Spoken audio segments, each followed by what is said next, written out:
You're listening to WCAT Radio, your home for authentic Catholic programming. Rocio Ortiz, illustrator of Thoughts of a Sacramental Mind, shares her journey of faith.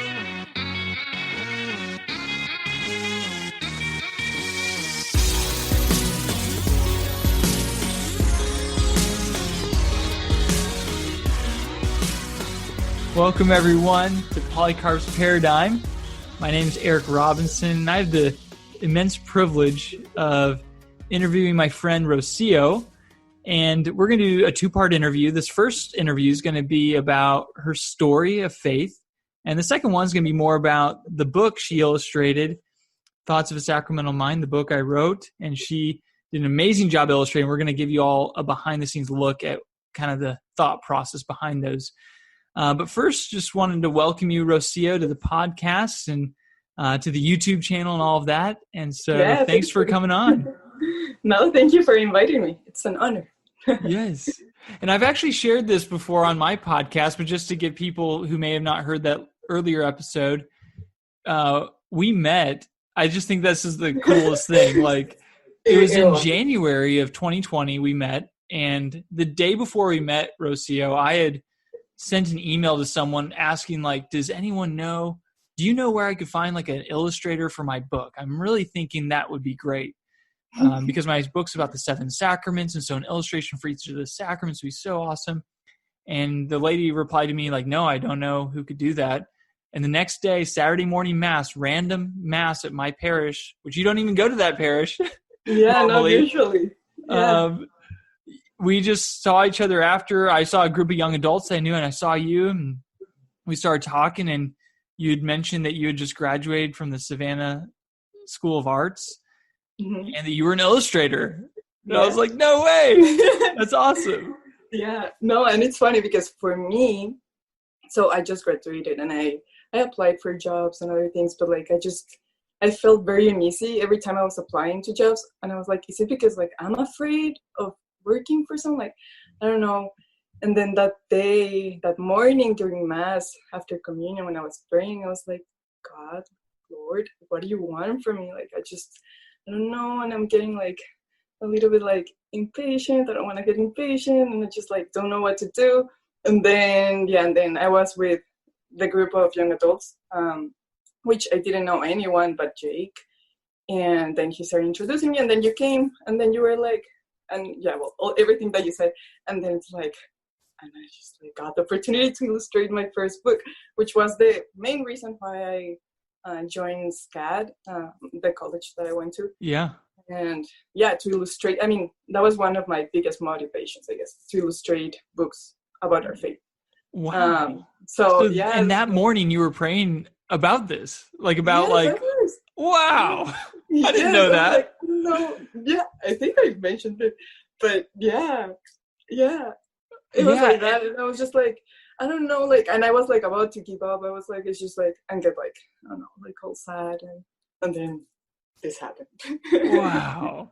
Yeah. That's awesome. I remember you mentioning like how, because I was like, yeah, and I have this book, and you were like, man, I've been wanting to illustrate a book about my Catholic faith and stuff. And it was just like, it seemed like, and it really was such a God moment of just like, okay, this is totally God. Like, he wants this to happen. So let's let him move, and we'll see where. Yeah. You know how they say like things will not fall from the sky, but I just feel like this was like very like just like a God thing. Yeah. Like, because we didn't know each other, and it just like happened like that. Right. I was like, okay, like it was meant to happen. Yeah. And then we kept seeing each other at Mass at St. Anthony's there in the Woodlands as well. And that's where we got to like kind of coordinate as well in the coming months about the different illustrations. And we would talk after Mass about certain, what we're thinking about a certain thing.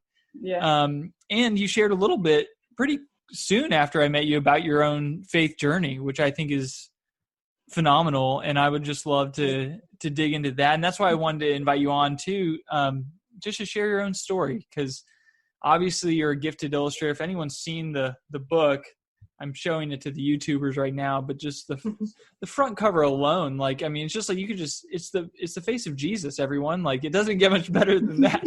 And he's friendly. And I love that. Like, one of my friends, he was telling me like how he just loves your illustrations of Jesus smiling throughout the book, and like this portrayal of Jesus on the front cover, because it's like there's so many pictures of Jesus that where he's like frowning or mean. Yeah. And it's like, no, he's got the oil of gladness on him. Like, he's a fun, loving guy. Like, come on. Yes, and that's how he truly is. I believe so. Yes. And, you know, I think in terms of Jesus, like, I think mainly in terms of a friendship. And so, and that's really what, you know, your journey of faith and our journey of faith is like it's talking about how's your friendship with the Lord developed over time? And so let's start digging into that. So when you grew up, you were born in Mexico, and you lived there till you were 12. So what was the religious upbringing you had? Like, were you born into a Catholic family? And what was that like growing up? And what were some of the pivotal moments in your formative years there? Yeah, so yes, I did grow up in a Catholic family, still a Catholic family. And I went to a Catholic school for girls as well. So I also had a lot of formation there. I got introduced there to what the masses were, because since I was little, they will take us to mass. Like, I believe it was every week, like once a week or every 2 weeks. I don't remember. But yeah, so I did receive faith formation there, and as well as like outside, like in my parish in Mexico, I will also have catechism and like other things. But yeah, so it was good. But again, like whenever we started, well, at least for me, whenever I started growing up, my faith was just like a child, I guess. Like, oh yeah, my parents told me God existed. I was like, okay, yeah, like it exists. Yes. I do remember praying a lot. I remember which is part of my story, as I will continue telling you guys about. But I do remember when I was very young, that one of my first things that I wanted to do whenever I get to heaven, it was to embrace God and give him a big hug. Yes. And yeah, so so I did have like a few like moments with him. And then also sometimes in my school, like during recess, I would just like skip recess and go sometimes to the chapel and just be there. And sometimes I will pray, but I just like, there was something about it I didn't know because I was very young, but I will just like be there and just like observe everything. But yeah, so that was it, kind of growing up in Mexico. Blessed, I was very blessed with my family and the faith of God. Now, when y'all moved to the United States, to Texas, when you were 12, was that pretty tough transition for you? And was it a tough transition, even like, was it a tough moment for your faith as well? Yes, it was. It was in every way, I guess, because once I moved here, I started to be bullied. People started bullying me. I was a little bit overweight. And then not only that, but like it was very hard also to learn English. I thought in my school they taught us, but not as well as I thought. So it was a little bit hard to understand and communicate with others. But I did find it. I found a way to communicate, which was with like signs, just gestures, and yeah, so that was good. But yeah, it was challenging in my faith because I was bullied, and then I started going through like depression, and I started to like distorted truths, so basically lies about who I was. So it was like lies were telling me my false dignity, and I started to see beauty in a totally different way, like very negative, and yeah, so it was hard. And then like after I went through all of that, I then almost became anorexic. So it was even harder because I was also like afraid of what people would think of me, like now that I've lost weight. And then I was also getting afraid of eating. And also I knew God existed, but I was kind of like, it was hard to me to feel him. And I believe that the reason why it was like that is because I started hardening my heart and filling my heart with all of these false truths. And like I just was refusing to see the truth about me, and I just didn't want to see it. I just wanted to see and grasp like what I could see, basically. So if I saw that my body was like slimmer or like thinner, like I remember measuring my arm with my hand, and like I will not be satisfied until like it fit here. Wow. So yeah, so I started. And that to was feel like my kind of head throughout growing. middle school and high school. Yeah, it stopped on 10th grade. In Yeah, 10th grade? when I had my moment, I guess, with God. It was during my confirmation. Okay. Yeah. You know, and also during your middle school, like, was the Catholic Church, was your experience of the Catholic Church, obviously you were being bullied at school and stuff, but was the church itself, the church experience, pretty similar to how you experienced it in Mexico? Or was that kind of different as well? It was different.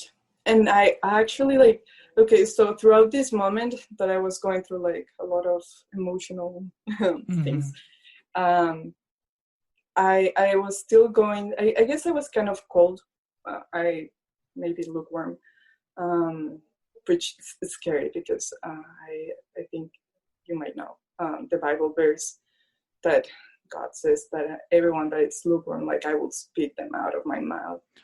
Yeah. So it was scary, like after I noticed that I was like, but anyway, in that moment, like, yeah, in the church, I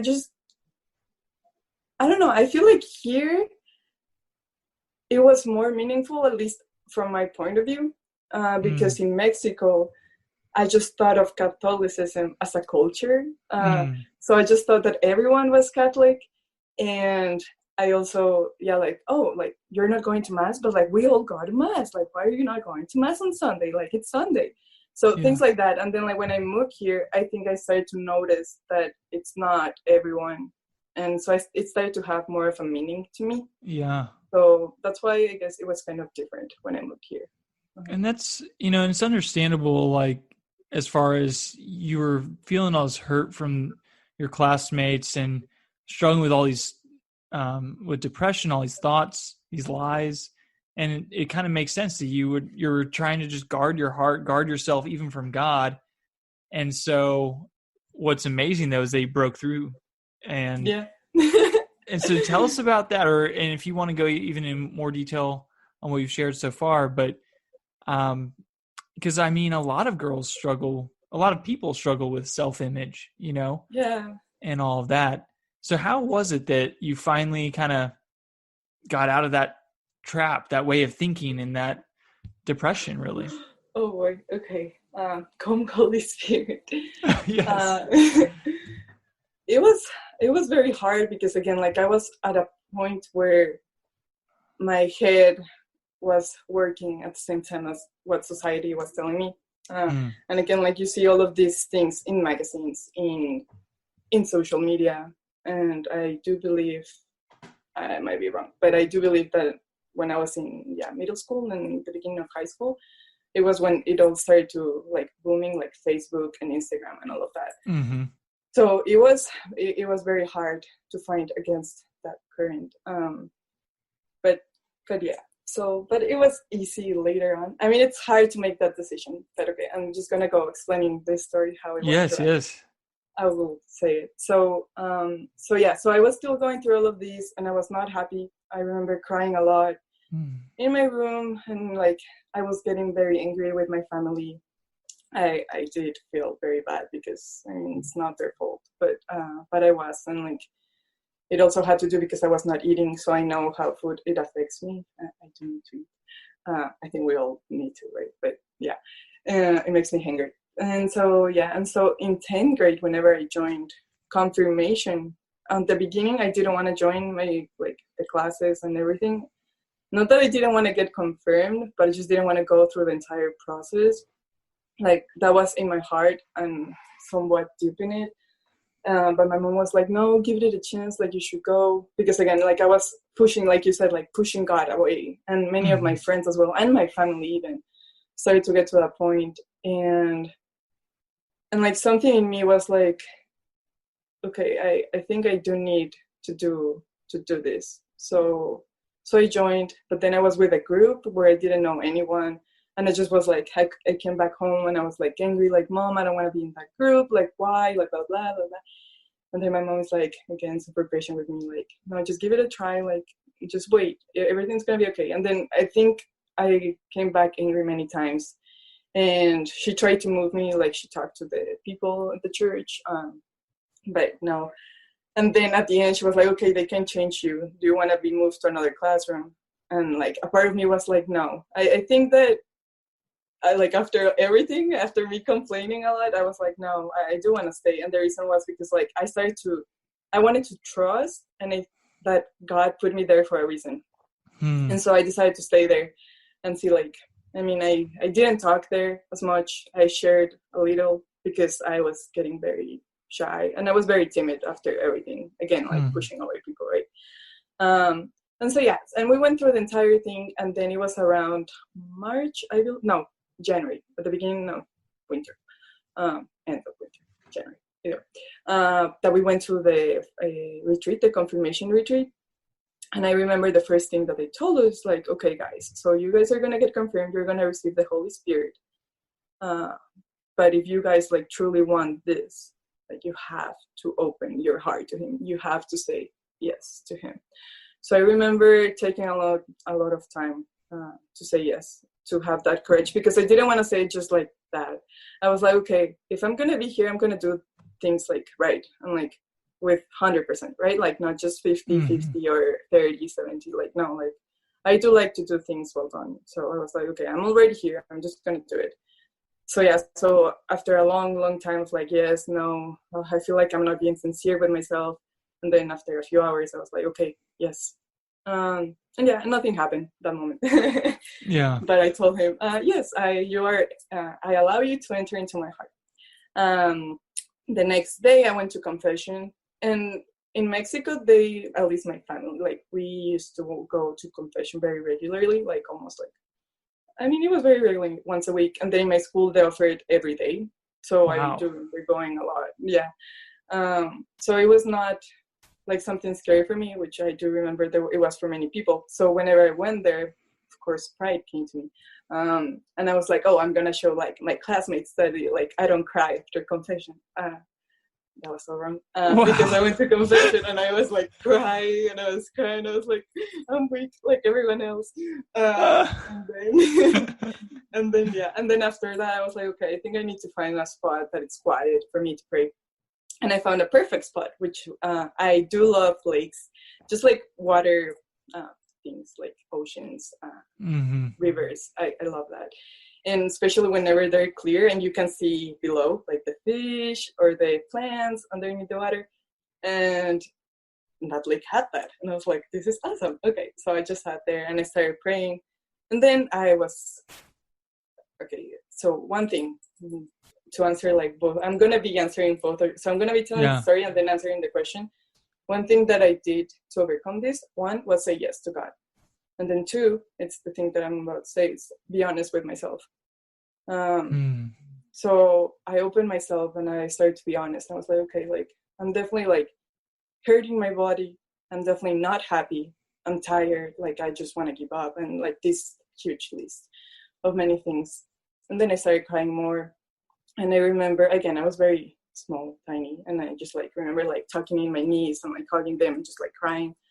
And then I told Jesus, I was like, Jesus, I know I told you that whenever I die, and first thing, God willing, if I get to heaven, well, I know he wants it, but like if I put the effort, I wanted to hug you, but I cannot wait that long. Like I need that hug right now. And yeah, in that moment, I felt like this man, like about 30 years old, strong but kind and gentle, like embracing me. And it was just like I got chills just to remember that. Wow. Like, what is this? And I was like still crying, but like I was crying, but like I had tears, but I was just like in shock. Like my face was like who is this person? Like what's happening? And I was afraid to look because I didn't want to see like what was happening. I was in shock. And then like I was like, okay, no, but I do need to see. I mean, if it's Jesus, like I want to see. And then like I look up and it was one of my friends, but it was like also a very the shortest of my friends, well, like my classmates from the confirmation, which later on became my friend, but the shortest, and he was very like also thin, and he was just like, he's like, Rocio, are you okay? We need to go. I was like, how is that possible? Like, I felt like a man, 30-year-old man, strong, big, like, you're like a 15-year-old kid in short, and not like. That's not what I felt. Yeah, it's exactly. like I felt Jesus, and then it's like something happened actually. Yeah, and I was still like, what is it, like, nagging? I think that's the word. Like, I just still was trying to convince myself that was not Jesus. Like, no, that was just like, no. But like, it was for me, Rocio, like, it was just like, no, like, it's just like, for me to believe that it wasn't Jesus, that didn't make logic. And I was like, I mean, it is, and I have to accept the truth. Like, I know it was him, you know? Wow. And then later on, we had adoration. And so I just kept that in my heart. I didn't share that to anyone because I was just like still in shock. And then that day during adoration, I sat close to the Eucharist, or kneeling, and I was still crying, and I was just looking at him, at Jesus, and I was just like, Lord, I'm sorry, but I'm just not happy. I mean, yeah, that was very cool. Like, thank you for the hug. Thank you for like all the things, blah, blah, blah. But this is not like, I'm not happy, and this is not what I want. But like, yeah, I was just not happy. And then in that moment, I asked him like, Lord, what can I do to be happy? And then I heard, and I do want to say this very clearly because my friends, people have asked me like, so do you hear God's voice? Like, oh, Rocio. But no, I heard his voice in my heart. It was very quiet. It brought me peace, and it was very gentle. And it was just in silence. So I was able to put myself like in silence and just like, I mean, I was crying, but I was just like, and I heard him saying in my heart again, Rocio, do you want to be happy? I will make you happy. Come follow me. Stay with me. I will make you happy. Not, well, he didn't say this, but like I understood. Not eating, not what the world is telling you, not what like anyone else is telling you, like not of that. And so I was like, yes, Lord, I want that. I do want that. But I just like didn't understand like how I can have that, like how can I have him. And it was like hard to comprehend what he told me. And it was through time that I started to understand what he like, because those words come to me very often whenever I'm feeling like, oh.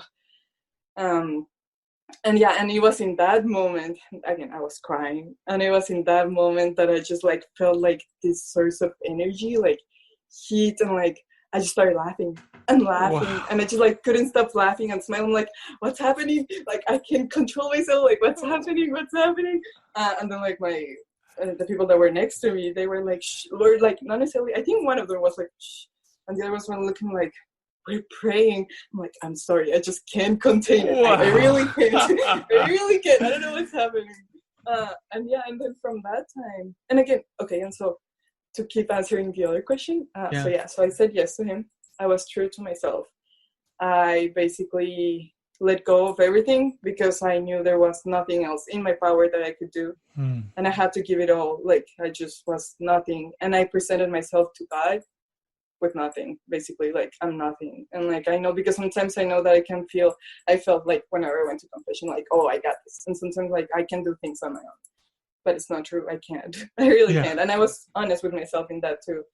And it was in that moment that God is like, okay, you said yes, which it's a commitment, but you say yes, so here you go. And like every time I felt that whenever I say yes to him, even in the smallest things, he always pours a lot of blessings in me. Wow. Every time. And it's just like, and I just like want to give him more, because I think I still have that a little bit in me of pushing people away.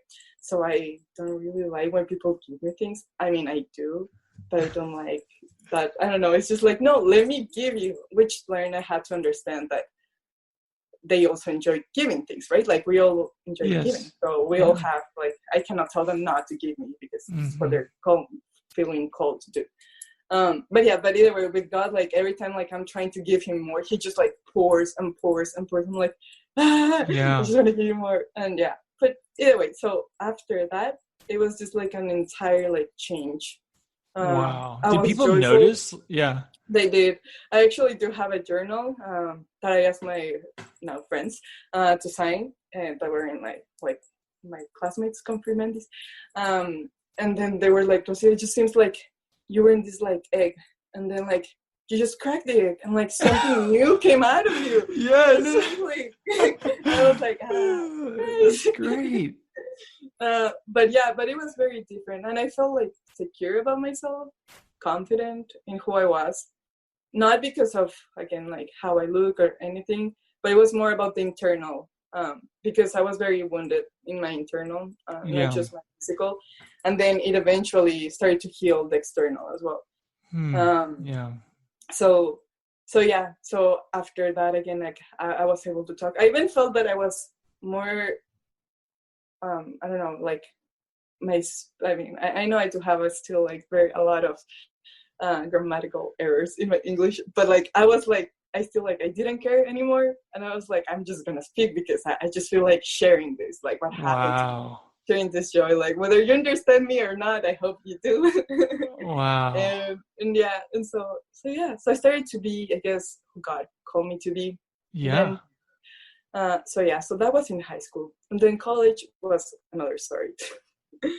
But, well, that's an amazing thing. Like sometimes not sometimes, like all the time, we need like encounters with the living God to like heal us and to give us that joy and to bring us to life, you know?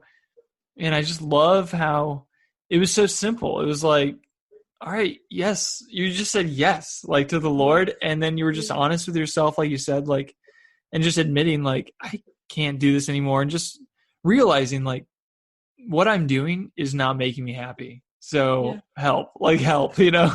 Yeah. And he did.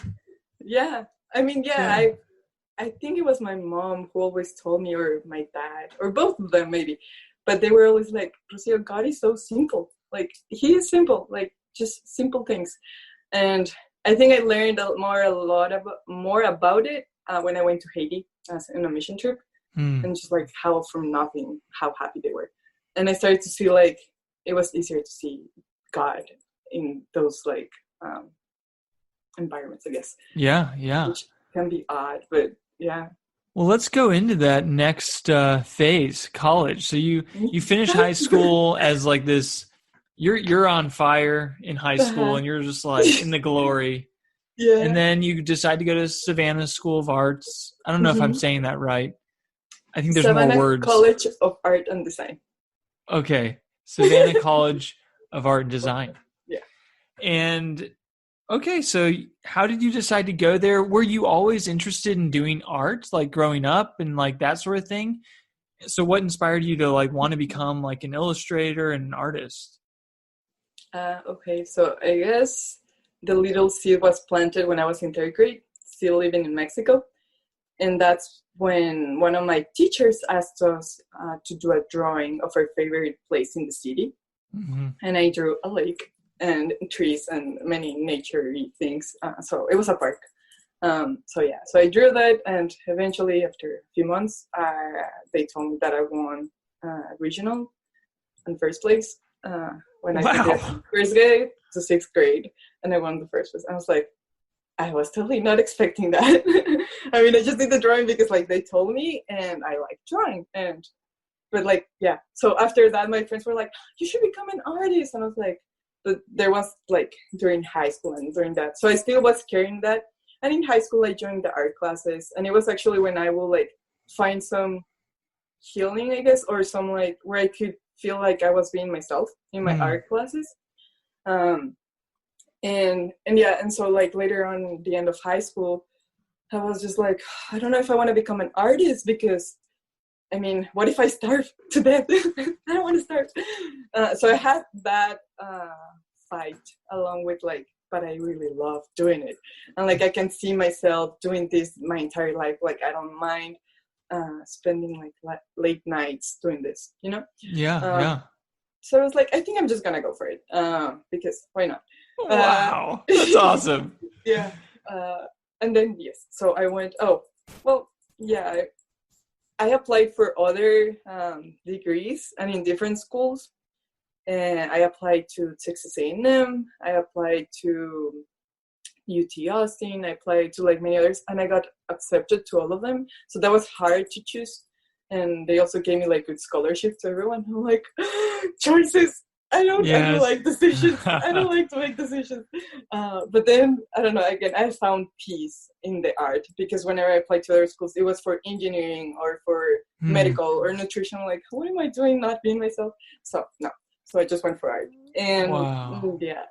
And then, so when I was there, my first goal, I guess, as an artist, whenever it's like, because again, I feel that I was still in fire with the Holy Spirit during my high school. Like I tried to continue to nourish it, I guess, or like persevere in that. So I was still like praying and talking with God and being like, okay, I'm doing this, and I really want to do art where they can see you. And I can bring joy to others, and they can see your love. I want to do art for you. I want to do art that reflects you, and not just you, but Mary. I did that when I was in high school. I've been looking at that art, that piece of on Mary back there. That's beautiful. I mean, all of them are, but thank you. Yeah, I did many of them when I was in high school. Most of them, the ones in college are still packed. But yeah. So when I went to college, I was still feeling like, again, I started to fall into pride because I was like, oh, I'm like confident, like God is with me, like basically like I'm harmless, nothing bad's gonna happen, and all of these things. And I started to get lost into that lie, which what I've learned, it's that the devil is very smart. But I've learned also that he can disguise like something good into something bad. So I was like believing that, with God, like everything's possible, right? Like I'm like, yes, like I'm good. But I started to fall into pride. So I had to be careful with that. Like I have to know that it's not like, that not it's always gonna be pink, you know. Not, the sky is not always gonna be pink. So but anyway, I started to fall into that. And then my friends, not many of them were Catholic, and so it was hard to still like continue doing what I was doing. Again, like there was a part of me that wanted to still continue going to mass and like praying and all of these things, but slowly like I started like not doing those things. I was still going to mass, but on Sundays. I was not used to going to daily mass, which sometimes I will go. But yeah, so I will go to mass, but with, again, like a lukewarm heart, like almost go like I'm here because I know I have to be here, and whatever. And then I will find myself not praying during the day or like not doing anything, and basically again pushing God away. And I will find myself a lot in parties, many parties. I was not a party girl ever. Like I didn't like alcohol. I've never tried it before, but it was in my freshman year that I tried it, and it was crazy. So I started to fall into this like obscure, like alluring world. That you will be filled, and that you will be happy, and that you will be loved, and these other things. So my first years, I started to have this internal battle with myself because there was something in me that knew that this was not right, that knew that I had to stop, that I had to say no to some friendships. And it was hard. It was very hard because I still like didn't understand what was happening, because I know that partying is not wrong. But what I didn't understand is that how I was doing it, it was not right. I was exposing myself. I was just like abusing of alcohol. I was just like doing other things that are not right, and that actually enslave. that's also why I do feel that the 10 Commandments and like what Jesus has told us to do, I mean, they actually free me. And what I say is like they free me from this world. Because I have to have like a balance there. I don't know what's the word.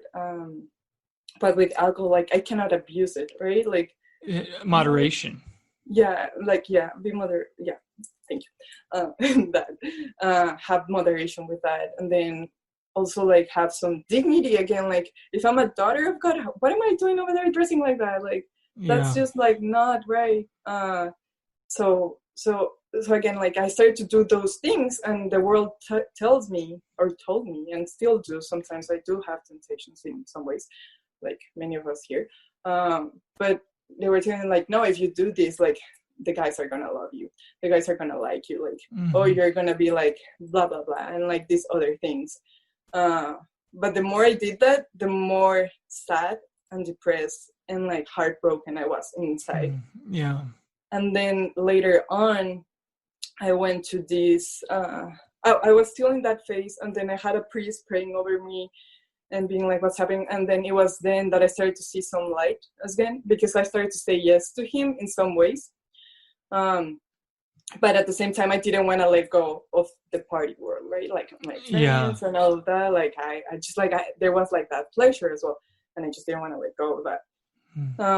But yeah, so it was like my spiritual battle, I guess, like to do the right thing or the wrong thing. And it was just like constantly there. And yeah, so one time, like I was with this priest and another lady, the minister from the diocese of Savannah. And they were praying over me. And there I had a tiny encounter with Mary. So in high school, I started praying the rosary every day. And I never stopped doing that. Like, since today, I never did. Even throughout the party years. Yes. But again, it was with a lukewarm heart. I just like felt that I needed to do it, but I was still not letting go, you know, because I knew that there was some truth in there. But I was just like, also like kind of like pretending that the partying wasn't hurting me, you know? So I was just very ignorant in that way. Like I just didn't want to see that. And I was just like pushing that thought aside, like, oh no, the partying is good. I was just like, I wanted to delete that. And these other things that I did. And yeah, so I had this encounter with her. And it brought me some light. And I was like, okay, I'm definitely doing something wrong. But I was still like fighting that. And I was like, what happened? Like this encounter? I'm just curious. Well,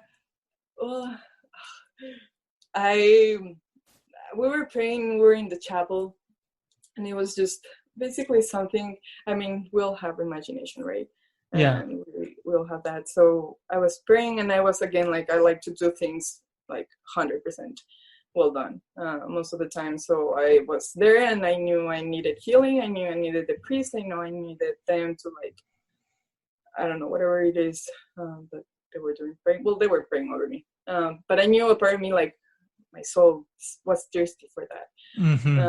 And so I went, and they called me, actually. They were like, so do you want to do this? I was like, sure. And then I went, and I was just very intentional about it. And I was praying, or just calling the Holy Spirit while they were praying over me. And I had like a vision with her.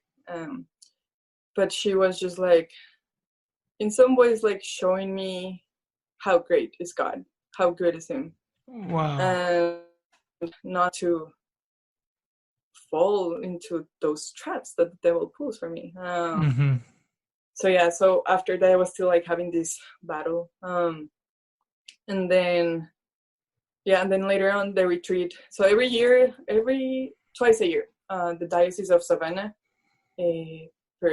makes this college retreat for all the schools, the colleges that are in Savannah, in Georgia.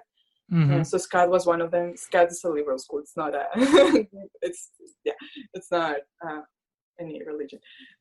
But yeah, and there I also went to. They had a Catholic community. It was small, and I sometimes will go to it, but I also found myself like just like pushing that aside and not going anymore.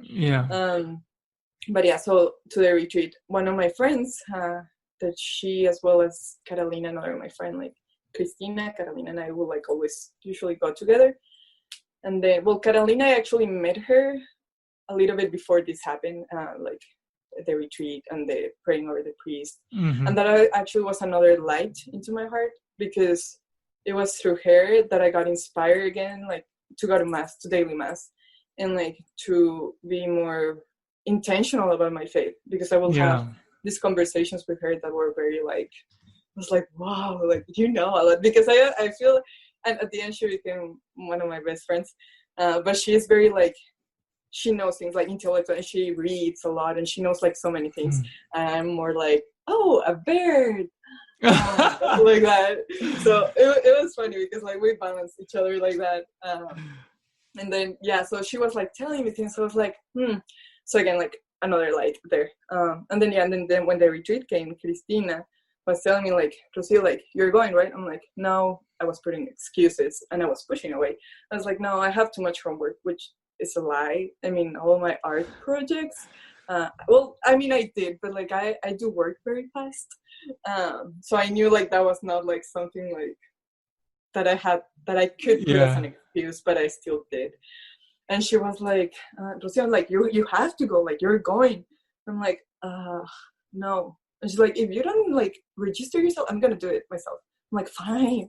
Wow. I'm going. And I was like the day before we were supposed to leave. And so I went, and there again, like I was still trying to get out of that dark pit that I was, I guess, but I was trying to do it on my own. And the thing is that back then right now I understand that it was because of my yes, and what I told you in the beginning of what I did, like I think it was 3 steps, like saying yes, being honest with myself, and like giving everything, like, you know. And in college I was still like, I just couldn't grasp that yet. And then and so we went to the retreat, and there was a part of me that was still like there, but I do believe that during my entire college it was Mary who was watching over me.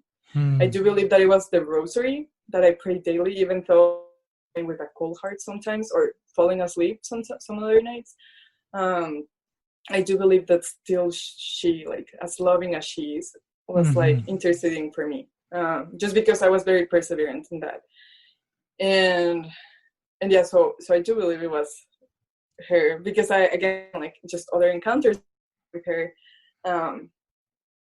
during college, which I could maybe speak about some later. But so I went to this retreat, or actually I'm going to speak about them. It's just one time during Halloween. One time during Halloween, I remember I went to mass because we had the mass of the saints, right? And so I went, and I was wearing, like, I like to dress in white whenever we celebrate, like, someone that died, or like a saint, or like that, because it's just, they're holy. So I do, either way, it doesn't matter. But so whenever I was coming back from mass, I usually walk. I didn't have a bike. I didn't like the bikes. And everything's so close where I lived that it was able to walk. I mean, the farthest thing could be like an hour away, but it was still like good to walk. But whenever it got dangerous was during the night. And I do remember that whenever I was coming back home, it was very dark, and people dressed in costumes and like this other thing. And Savannah is also a place known as like the most haunted place in the US. Wow. So they always told us that from the beginning, but I just chose, I mean, I know the devil exists, right? I know it's real. And I had a very clear experience when I was in Haiti, like before I entered college. But I also know that God is greater, right?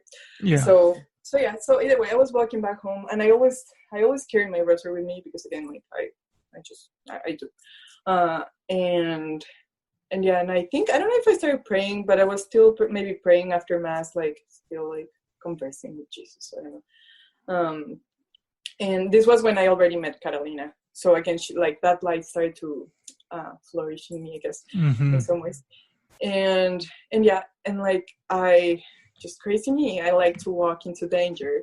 So I walk into this dark alley, I think it's called alley. yeah, and there were like guys over there and like men, and like it was close to bars and things, and they were there like doing whatever. And I was just like there with my white dress, like again, like, oh, stars. Just there like being like, oh, and I was just like that. And then like I see these two men like saying something, like shadows saying something to each other and like coming my way. And I was like, oh, two men coming my way. Hail Mary, full of grace. Oh, wow. So I started praying. And then I saw one of them like just like stepped back as I started praying. He just like stepped back, like he wouldn't dare like come near to me. And then the other one continued walking, but once he saw me, he was like, and then he walked away. And I just like, I don't know if it was like something on my face or like what that scared him away. But like they just walked away, and I just continued praying. I was like, oh, okay. And then I just continued walking down the alley. And then after that, there was a car full of guys again and men, and they were like, just I do hate when people catcall, especially girls. I've always said, and I know, and I heard them catcalling like some girls that were like passing and these other things, and I was like, I know, not me. And then and so I just kept walking, blah blah, and then I kind of look whenever the car was here. I kind of like look like that. I was still praying, and then like the guys were like about to speak, but like something happened that they weren't able. So they were like, and they were just quiet, and I just like continued walking. I was like, oh, okay, and I was like, cool. So yeah, back to the like birds in the air and the stars. Yeah. Wow. So, things like that. So I know that I cannot abuse that kindness from God, because I mean, it's not like, oh, I'm gonna go into this war zone and because again, that pride, right? Yeah. So I have to be careful. But like I do know, like many things like that happen very often, and I'm pretty sure it was Mary and my guardian angel. Wow. But yeah. So either way, I went to the retreat, right? Yes. And there I was still like, I was like kind of like icky with myself. Like I'm still having this battle. Like I know it's there, but like I still have like these other like desires, I guess, of like going out, as in like partying and these other things. And I was like, oh, I just want some peace, because I was very restless in my heart. Yeah. I just want to breathe, blah blah. And then also there, like I also had many heartbreaks, as we can say, with guys. So I was also at a point where I just was angry with every single boy, and like it only lasted less than a day, because there's 4 boys in my family. I have 4 brothers and my dad, and I just love them. And I know that not all boys are the same, so I couldn't have that resentment because of what these guys did to everyone, you know. But there was still like a part of me, and I was just like, I have always been open to whatever, like any vocation that God calls me. So I was like, okay, like I just don't want to do anything with it. Like I just want to focus here right now. You, Lord, I'm here at this retreat, blah blah. And yeah, and it was in that retreat later on that we started going like things, and again like another light, and I was like able again to see myself after a lot of weeping, after a lot of forgiving, but towards myself, that I realized the things that I was doing wrong. And again, I was honest with myself. I started to see Jesus again in myself, because I got to a point after my confirmation, like another gift that I had was not only of being joyful again, being myself, but it was of being able to see God in me, but also in every single person. Like I just could see it, and I just couldn't hate anyone, because I could see God so like perfectly. I was like, like that's amazing. But in college, because I started doing these other things, I started again to blind myself with other things. So I was really not able to see God in me and in others. And it was there that I started to see him in others, and then eventually in me. And then it was also in that retreat that I just didn't know what was going to happen, but I met who is now my boyfriend, Michael, and he was also another little light into my heart and healing as well, because of all these other things that guys have done to me. So, but again, I was still like pushing, like, again, I was shielding myself because I was still hurt, but this time it was more of the spiritual hurt and all the confusion in my head. So I was still like, and I met him, but like nothing happened. And I was still with my friend Catalina. And every time I go to a retreat, I like to focus to what I came for, so I can for God, right? So I was there, and then later on, I went to Lacoste, so it's in France, and it was there too that I experienced somewhat of like desolation in some ways, and it was a little bit before that as well. It was just in a very, well, Lacoste is a town, but it's a very small town, and they don't have churches. It was just like literally like a house or like 10 houses at most on top of the hill, and just nature. So for me to go to mass, I couldn't. And it was also something similar what we are all experiencing right now. Well, I think many of us like have already gone to mass again, but like what we experienced. So it was hard for me because I was already in that like I was already starting to go to daily mass or like go receive the sacraments more often. And it was very hard not to do that. But I also found a lot of comfort in nature. And it was there that I don't know, I just feel like inner nature, it's to be with nature. Like we're meant to be with them, like united to that nature. And I just found a lot of beauty in that, and like a lot of that I could still like see God through those things. And see the beauty of those things. And then again, there are like other things crazy happened with Mary.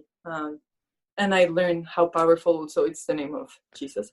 I remember because it was like a forest. It was more like a forest, like full nature. And to get to my classes, I had to walk like 30 minutes. And I was walking up this hill, and then this black dog came away, like out of nowhere, from the woods. And I was just like, because I'm scared, especially of like big black dogs, and it was a big black dog. I was like, oh boy.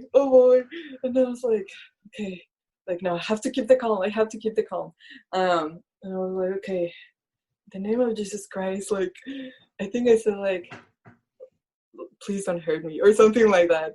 And like whenever I was saying that, like I'm not kidding, but like this dog was rolling at me, like he was about to eat me. And then like whenever I said that, like this dog like became like a puppy. I mean, not that he turned to puppy, but like he just started acting like one. He just sat down and was moving his tail and was like, and I was like, wow. But like I was still scared, so I was still like, thank you, Jesus. I'm still not gonna pet this dog. No. But so things like that. And it was still, I mean, it was hard in some ways, but again, like God in his goodness, like he still like gave me more in other ways. And then I had a blessing whenever we went to Paris. I went to everyday mass in Notre Dame. So that was a huge blessing. And then later on I came back. I was saying no to many of my friends now, and I was still like starting like that because I started to appreciate more the sacraments and the value of it. And I was like, okay, no, there's true in this. And then I went to Hong Kong, and it was very crazy there as well because it's just, I guess we can say it's something similar to the New Age, I think, like what it's shown in that, like those like dark, I'm just gonna put it like that, like dark spirits there. Okay. Yeah, it was just very hard because if the spiritual battle was a lot, like very heavy before, it started to get worse. But that day when I went to Hong Kong, I didn't go alone. I went with Carolina, my friend, and we started to experience horrible things. I'm just gonna put it like that. Wow. And I'm not gonna go into much detail, but maybe another time. But again, the devil is real, and he is trying to destroy us. Like he wants us dead, and he doesn't want us to be happy, and he wants us to dwell in despair, and he laughs at us whenever we are like feeling like we're worthless or these other things. But again, like that's why like we should never lose focus from Jesus. Like he told Peter, he told him like, focus on me, not on the storm, on me. Mhm. Because it is very hard, and I think it is hard for in different ways, but for everyone. Mhm. But yeah, so after that, after a lot of struggle, we both, like my friend and I think we became stronger in some ways and more Yeah. aware of other things. And yeah, and it was like after that, after again, like I was in a more safe space. I was still hurt and wounded for many things. And because the partying lasted for like almost 2 years and a half, 3 years, Mhm. and all these other things that I did that I also didn't know that I was doing, which were opening doors to the devil. Yeah. And I was just I was in that way, I was truly ignorant. Like I didn't know that was what I was doing until later on. So I started to, again, lots of healing, prayer, just to free myself, like truly free myself, not to free myself like the world was telling me, but to truly free myself and be myself and be happy. That's why I Yeah. did it. And yeah, and then after Hong Kong, I came back and I was still talking to Michael, and then some healing that I found with like that grudge that I had against boys was because, like, I don't know how, again, like well, yes, I did generalize a lot before. I just thought that they were not respectful, or like they just didn't care about God. And like Michael was like the first light that's like helped me to see that was not true. Yeah. That there's boys, and like also my brothers. I was like, but yeah, but either way, I started to talk to Michael, and I started to have these conversations about our faith, and it brought like, again, like more like desire to learn more about my faith and be like, okay, like there's something like here. And yeah, and eventually we started dating, and we're still dating. But yeah, so he brought a lot of challenge with that as well, and healing, lots of healing, especially also because I then started to have the wounded that I healed, I guess, well, Jesus healed, of how I view myself, was starting to get open again, Yeah. because I started to believe that, again, it was what the world was telling me. Yeah. In different ways, but in different forms, the lies, but it was still the same thing. So he helped me as well, and to see my value as God sees me. And yeah, and so it was hard, but then after those 4 years, I came back here, and again, I was like, you know what, God, like I don't have a job, I don't have anything. Oh, after Savannah, I came back here to Houston. Yes. And I was just like, I have nothing. And I was still like fighting this thing, because what my school told me and what the world told me was that after college, I need a job and I need to apply for jobs. And I was just very stressed and anxious, and I was starting to get angry again. And I started to push everyone away again, even God, just because I don't really know why, because I'm crazy. And then I broke up with my boyfriend. And I was like, no, I pushed everyone away, and I don't want this. And then after that, I again started going out partying, and that was not good. And then but it was then that I saw, whenever I was like the first time that I went out, I was like, this is not real. Like I'm just falling into these lies again. Like I was able to understand, and I was like to detect, I guess, the lie. Like it was so obvious. I'm like, no, like I don't want this, and I just left. And then I was like, okay, I broke up with him. I'm pushing everyone away. Like if I'm doing this, and if I'm gonna have my time alone, like I better do something good with it. And so I started praying, and I started to like meditate a lot about the things that I've done, my actions, Michael, and my family, and just like what I was gonna do with my art. And then slowly everything started to bloom again. But because I again surrendered everything that I had. Yes. Everything. And I started to teach art classes, which I never saw myself as a teacher. I then started to have these other projects, like creating branding for another friend of my family, that he also has podcasts. So he asked me to do his branding and these other things. I helped with the church again, and also with some like templates and posters. And these other things like slowly started to come up. Like they were just asking me, And I was like, oh yeah, sure. And again, like once I started to do, because during the last years of college, it was very hard because I couldn't do art.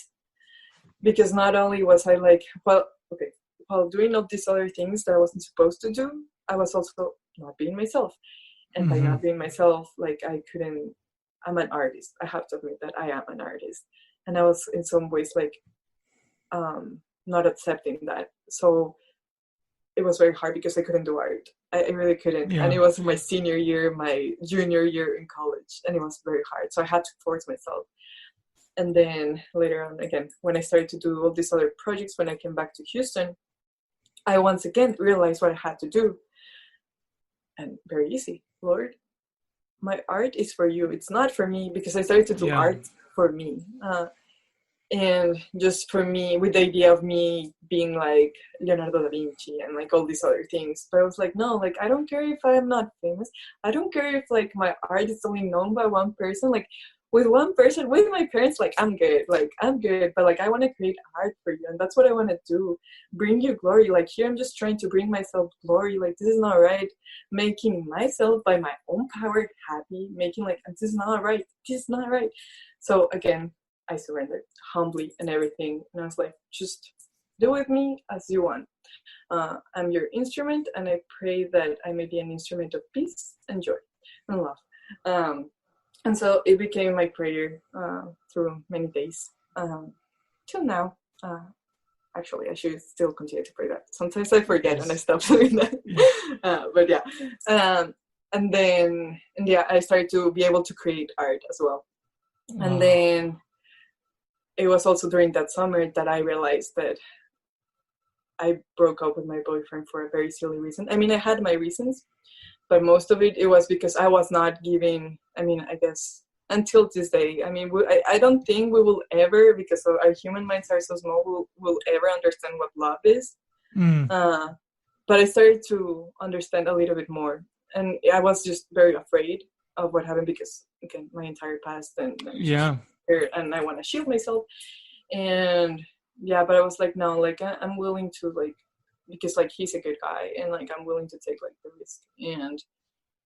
And I just want to give my 100% into this, because I was just letting him be the one like carries the entire burden of the relationship. And that was not right. Like if a relationship, it's involved of one or two or more people, right? Yes. And it has to be balanced. Like it's not like you more, me more, like no.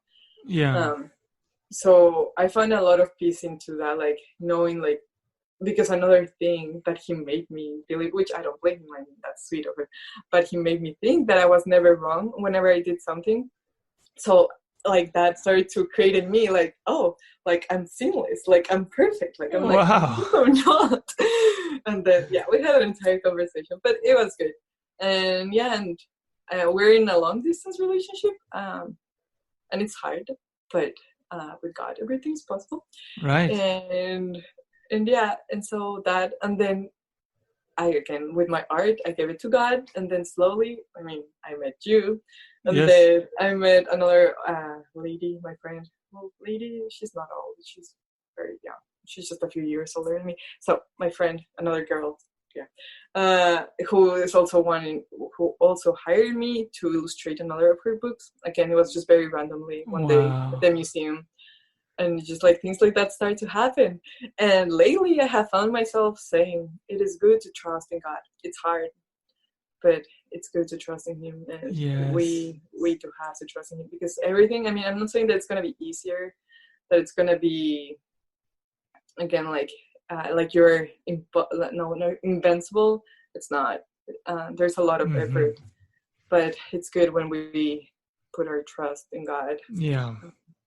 Rocio, thank you so much for sharing. And it just reminds me that really the call of being a Christian, the call to follow Jesus, is a daily commitment. Like it really is a daily, like, deny yourself, take your cross and follow Him.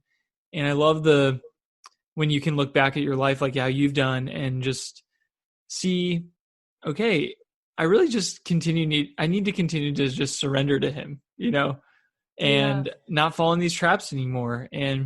But it's a journey, it's a friendship, it's a relationship, and it's beautiful. And I just love your honesty and like how there are pivotal moments that like stick out, but it's also like, am I being faithful today? You know, because that's all we have is today. Yeah. And exactly. so, well, thank you. Thanks for sharing. Any last comments? Any last words for the audience out there? Be happy. We have every single reason to be happy.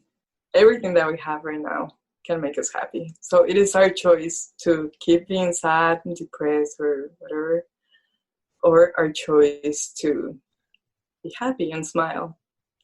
So, Yes. Well, thank you, Rocio. yeah, of course.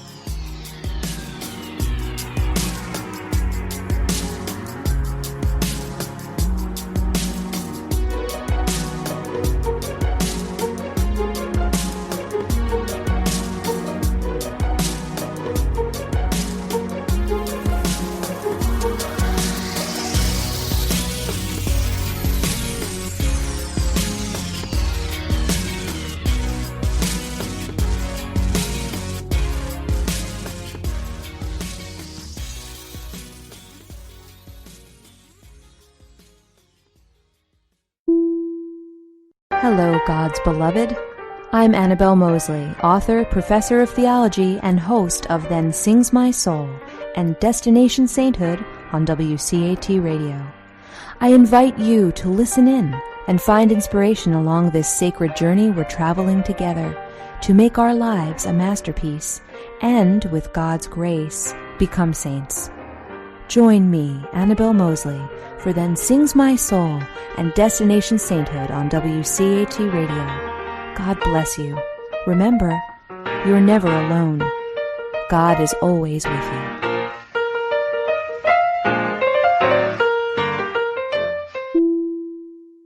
Thank you for listening to a production of WCAT Radio. Please join us in our mission of evangelization.